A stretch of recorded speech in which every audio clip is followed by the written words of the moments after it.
The gold price fell from two-week highs against a stronger US dollar on Wednesday after spiking on President Trump, firing Federal Reserve Governor Lisa Cook for deceitful and potentially criminal conduct in mortgage applications she made 4 years ago.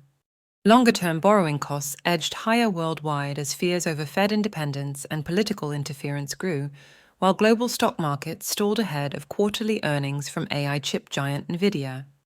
"We need people that are 100% above board, and it doesn't seem like she was," Trump told reporters after his letter to Cook, appointed by President Biden in 2022, formerly a professor at Michigan State University, as well as an advisor to President Obama, and the first African-American woman to serve on the Fed's governing body, was published by the White House.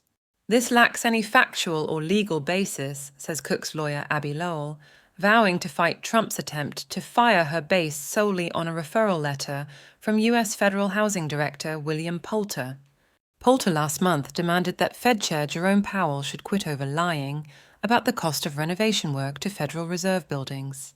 The price of gold in London today hit $3,394 per troy ounce at the start of Asian trade, some $60 above last week's finish, before dropping back to $3,375.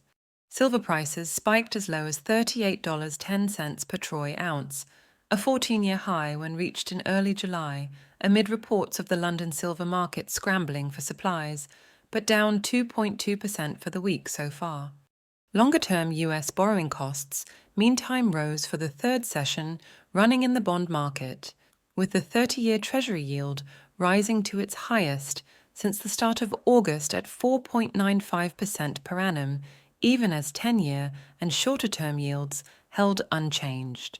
Including interest payments, longer-dated U.S. Treasury debt has now lost almost 1/8 of its dollar value since Trump's election 2024 victory became clear 12 months ago. Gold prices have, in contrast, risen by more than 1/3. Higher term premium at the long end of the curve has been the biggest fallout so far, says news and data agency Bloomberg strategist Edward Harrison of the extra yield demanded by bond investors after Trump announced that he has fired Cook. However, if efforts to gain political control of the Fed gain more traction, we should expect a larger reaction both in premiums and inflation expectations. Market expectations for inflation have so far held little changed across 2025, ending Tuesday's trade at 2.45% per annum on the so-called 5/5 measure. Thursday will bring revised PCE inflation data for the April to June quarter, alongside an updated GDP estimate, followed on Friday by PCE inflation data for July. "Progress on inflation is very slow now," said New York Fed President John Williams today in an interview with CNBC, denying that a September rate cut is a sure thing. "It's hard to separate out the impact of tariffs.